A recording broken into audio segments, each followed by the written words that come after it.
Hello guys, this is Ankur Kaushik and you are welcome on our channel UPSC accessible. आज का हमारा topic है, बहुत ही इंपॉर्टेंट टॉपिक है, inversion of temperature. Chapter 9 class 11 geography NCERT. Solar radiation, heat balance and temperature chapter का नाम है। देखो, सोलर रेडिएशन से रिलेटेड जो भी बातें थी वो सारी पढ़ा दी, हीट बैलेंस से रिलेटेड जो भी कुछ था वो ही बता दिया, टेम्परेचर से रिलेटेड भी बता दिया, सब कुछ बता दिया। टेम्परेचर का डिस्ट्रीब्यूशन क्या है, कैसे होता है, सब बता दिया। लास्ट टॉपिक है इस चैप्टर का, इन्वर्जन ऑफ टेम्परेचर। ठीक है, क्या होता है? देखिए, इन्वर्जन ऑफ टेम्परेचर को समझने के लिए सबसे पहले आपको नॉर्मल लैब स्टेट समझना पड़ेगा। इन्वर्जन ऑफ टेम्परेचर क्या होता है, इसके लिए आपको नॉर्मल लैब स्टेट के बारे में पता होना चाहिए। क्या होता है? Normally temperature decreases with increase in elevation. मैंने आपको, जब हमने क्लाइमेट स्टार्ट किया था तो आपको स्टार्टिंग में बता दिया था कि जैसे जैसे हम एनवायरनमेंट में, एटमॉस्फेयर में ऊपर की तरफ बढ़ते हैं, अर्थ से स्पेस की तरफ बढ़ेंगे, तो क्या होगा? एयर थिन होती जाएगी, जिसकी वजह से उसकी हीट जो है, जो सोलर रेडिएशन है या टेरेस्ट्रियल रेडिएशन है, उसको एब्जॉर्ब करने की कैपेसिटी कम हो जाएगी, जिसकी वजह से टेम्परेचर कम होने लगता है ऊंचाई बढ़ने के साथ। उसको हम नॉर्मल लैप्स रेट कहते हैं। ये एक लैप्स रेट है कि हर थोड़ी दूर बाद, थोड़ी सी इतनी ऊंचाई के बाद इतना टेम्परेचर जनरली कम हो जाता है, ये हमें पता है। ठीक है, बता चुका हूं पहले। अब कह रहा है इन्वर्जन ऑफ टेम्परेचर क्या है। All at the times, inversion of temperature normal lap state हमने बता दिया कि क्या होता है। ऊंचाई बढ़ने के साथ अर्थ से जब ऊपर की तरफ जाओगे तो थोड़ी थोड़ी दूरी पर टेम्परेचर कम होने लगता है, उसको हम नॉर्मल लैप स्टेट कहते हैं, जिस रेट से वो टेम्परेचर कम होता है। लेकिन at times the situation is reverse, कभी कभी सिचुएशन उल्टी हो जाती है कि टेम्परेचर ऊंचाई के साथ घटने की बजाय बढ़ने लगता है। The normal left rate is inverted, और नॉर्मल लेफ्ट रेट जो है वो उल्टा हो जाता है। नॉर्मल लेफ्ट रेट जो कि कम होना चाहिए वो बढ़ने लगता है, समझ रहे हो? ऊंचाई के साथ टेम्परेचर बढ़ जाता है, तो उसको हम क्या कहते हैं? उसको हम इन्वर्जन ऑफ टेम्परेचर कहते हैं। Inversion is usually short duration but quite common. ये जो इस तरह का इन्वर्जन है, ये ज़्यादातर शॉर्ट ड्यूरेशन, थोड़े बहुत टाइम के लिए होता है, कुछ घंटों के लिए या एक दिन के लिए, लेकिन बहुत ज़्यादा कॉमन है। ठीक है, समझ आ गया यहाँ तक? आगे बढ़ते हैं। अब देखो, एनवायरनमेंट में, हमारे एटमॉस्फेयर में एक इस तरीके का फिनोमेना हो रहा है जो कि जनरली नहीं होता, अलग है थोड़ा। ठीक है, जनरल जो हमारे एनवायरनमेंट की कैरेक्टरिस्टिक्स है उससे अलग है।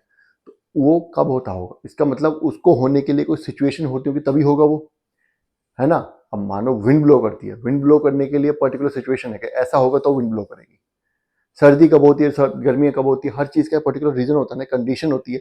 इसी तरीके से इन्वर्जन ऑफ टेम्परेचर होने के लिए आइडियल सिचुएशन क्या होती है, क्या होती है ना? ये भी हमें पता होना चाहिए। तो सबसे पहले क्या बोला? अ लॉन्ग विंटर नाइट, एक लंबी ठंड की रात। विंटर नाइट ज्यादा लंबी ही होती है, पता ही होगा आपको। दिन जल्दी छिप जाता है, सूरज जल्दी छिप जाता है, तो जल्दी अंधेरा हो जाता है और लेट से निकलता है ना? तो long winter night with clear skies. Clear sky बहुत जरूरी है। ठीक है, और तीसरा स्टिल एयर, एयर स्टिल होनी चाहिए।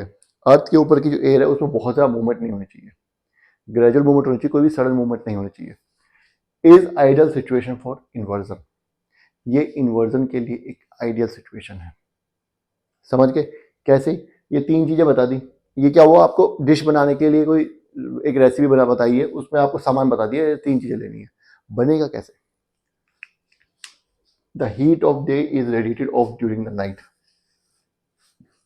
अर्थ ने, विंटर चल रही है, विंटर में भी दिन में तो सूरज उगता है कि नहीं उगता है?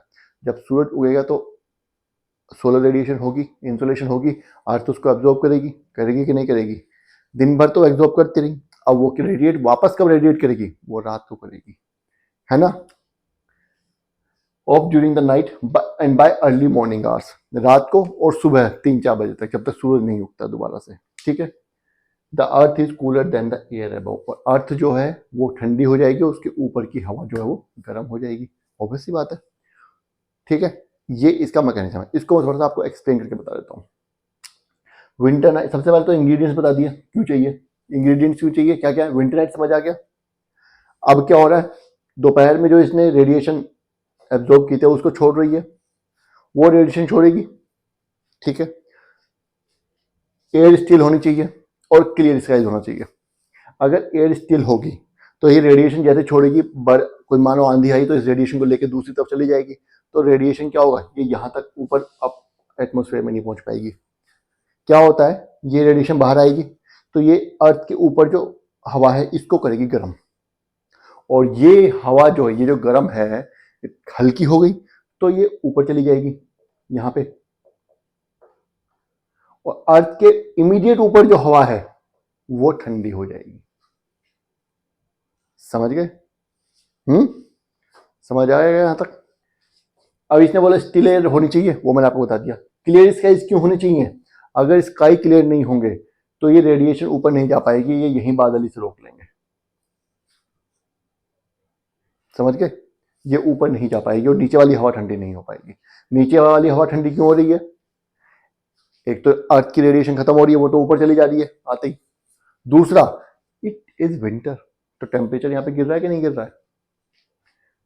उसके बाद मान लो ये ऊपर चली गई हवा, तो यहाँ जो बगल से जो हवा आएगी, धीरे धीरे होता है प्रोसेस बहुत, वो भी तो ठंडी होगी क्योंकि विंटर है ना। तो समझ आ गया? विंटर नाइट्स में क्या होता है कि अर्थ की जो रेडिएशन होती है, जो दिन भर में अर्थ ने रेडिएशन एब्जॉर्ब की होती है, उसको वो रात को रेडिएट ऑफ करती है। जब वो रेडिएट ऑफ करेगी तो वो क्या होता है, वो क्योंकि गर्म हवा हल्की होती है तो वो थोड़ा ऊपर चली जाती है, और अर्थ के बराबर वाली नीचे वाली जो हवा वो ठंडी हो जाती है। तो जनरली क्या होता है कि ऊंचाई के साथ टेम्परेचर बढ़ना चाहिए, लेकिन उस टाइम पे क्या होता है, ऊंचाई के साथ टेम्परेचर घटने लगता है, बढ़ने लगता है। जनरली ऊंचाई के साथ टेम्परेचर घटना चाहिए, लेकिन उस टाइम पे ऊंचाई के साथ टेम्परेचर जो इंक्रीज होने लगता है। इसको हम इन्वर्जन ऑफ टेम्परेचर कहते हैं। Over the polar areas temperature inversion is normal through out the year. Polar areas में टेम्परेचर इन्वर्जन पूरे साल होता है। क्यों? क्योंकि दिल्ली में तो सिर्फ सर्दियों में होगा, लेकिन जहां पोल्स हैं वहां पे पूरे साल सर्दियां रहती हैं, तो दिन भर सूरज उगेगा, अर्थ हीट रेडिएट करेगी, रोज रात को छोड़ेगी, तो वहां पे इन्वर्जन ऑफ टेम्परेचर जो है वो डेली फिनोमेना है। ठीक है, वो पूरे साल भर होता रहता है। समझ आ गया इतना? चलिए अब आगे बढ़ते हैं।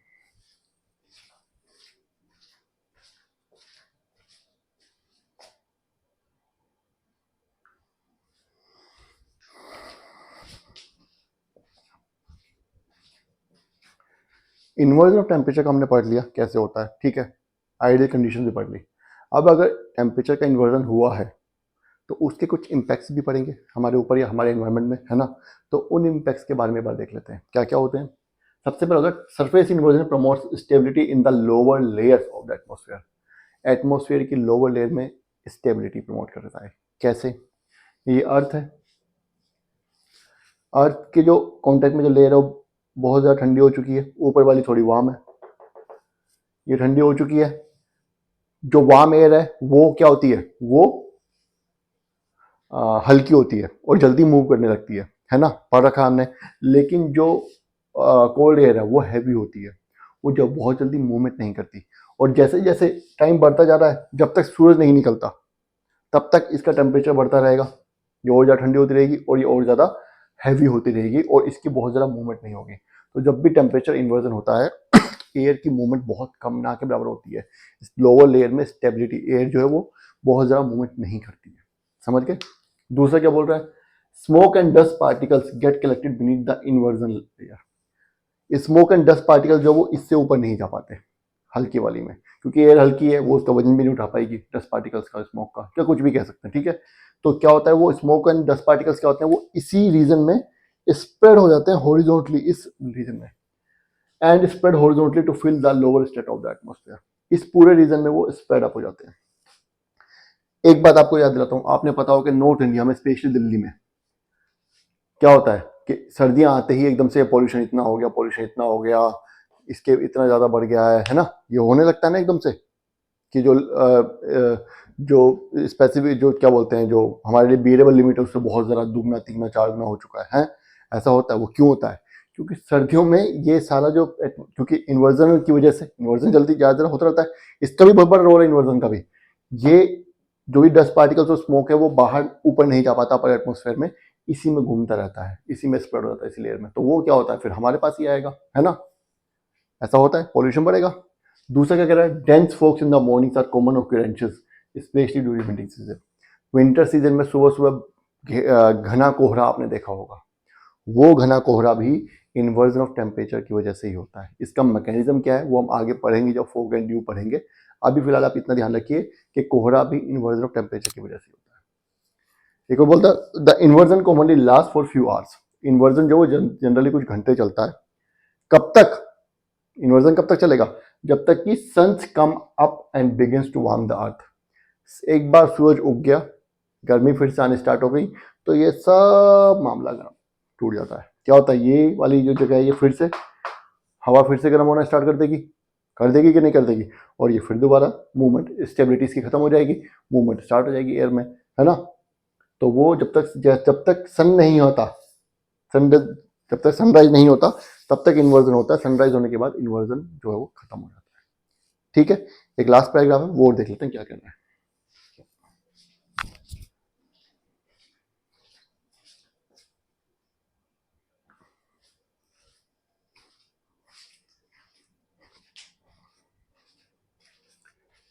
अब आगे एक चीज और बताइए इसमें कि नॉर्मल सरफेस पे तो इन्वर्जन होता ही है, जो अर्थ सरफेस है प्लेन है।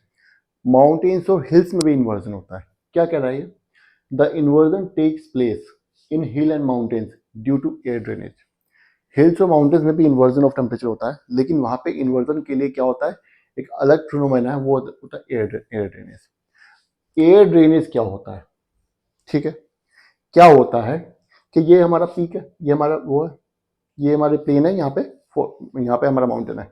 तो ऑब्वियस सी बात है, क्योंकि ऊंचाई बढ़ रही है तो यहाँ पे ठंड ज़्यादा है, तो यहाँ की हवा भी ज़्यादा ठंडी होगी। रात होगी तो और ज़्यादा ठंडी होने लगेगी। यहाँ पे रेडिएशन स्टार्ट हो चुका है सरफेस पे, है ना, तो ये हवा गर्म होने लगी है। अब ये ठंडी हवा क्या होगी, नीचे बहने स्टार्ट कर देगी और आके यहाँ पे इकट्ठी हो जाएगी। गर्म हवा ऊपर चली जाएगी, समझ गए? ये सारी हवा नीचे आ जाएगी और ये इतनी हैवी हो जाती है कि इसको बोला जाता है पानी की तरह बह रही है, नीचे ऊपर से लेके नीचे तक। इसको हम एयर ड्रेनेज बोलते हैं। ठीक है, क्या बोल रहा है ये? Cold air at the hills and mountains, जो माउंटेन्स और हिल्स के ऊपर जो कोल्ड एयर है प्रोड्यूस ड्यूरिंग नाइट, जो नाइट को और ज़्यादा ठंडी हो गई है, फ्लोज अंडर द ग्रेविटी, क्योंकि ये भारी हो चुकी है। तो अब जो प्लेन होता तो नीचे तो नहीं जा सकती थी हवा, लेकिन क्योंकि ये पहाड़ है तो यहाँ पे नीचे जाने लगती है under the influence of gravity. Being heavy and dense the cold air acts like almost like water, क्योंकि ये बहुत हैवी है और डेंस है तो ये एक जैसे पानी की तरह ही बिहेव करती है। And moves down the slope to pile up deeply in the pockets and valley bottom with warm air above. क्या करती है, ये नीचे बहने लगती है और नीचे पाइल अप हो जाती है वैली पॉकेट्स में, जहाँ पर जगह मिलती है, और इसके ऊपर वार्म एयर इकट्ठी हो जाती है। समझ आ गया? इसको हम क्या बोलते हैं? This is called air drainage. इसको हम एयर ड्रेनेज कहते हैं। ऊपर गर्म हवा है, नीचे ठंडी हवा है। इसका एक बहुत बड़ा बेनिफिट होता है, it protects plant from frost damage. जब बहुत ज़्यादा ठंड पड़ती है तो पाला पड़ने लगता है और हमारी जो क्रॉप्स हैं वो खराब हो जाती हैं। अगर ये हो रहा है वैलीज में, क्या हो रहा है, इन्वर्जन ऑफ टेम्परेचर हो रहा है, तो हमारा फ्रोस्ट डैमेज नहीं होता, पाले से हमारी जो प्लांट्स हैं वो खराब नहीं होते। ठीक है, ये टॉपिक हमारा यहाँ खत्म हो गया है। अब हम कल से हम नेक्स्ट क्लास स्टार्ट करने वाले हैं। नेक्स्ट जो हमारा टॉपिक स्टार्ट होगा वो होगा चैप्टर 10 है हमारा, और चैप्टर का नाम है atmospheric circulation and weather system. ठीक है, तो ये चैप्टर पूरा देखिए, पढ़िएगा आप।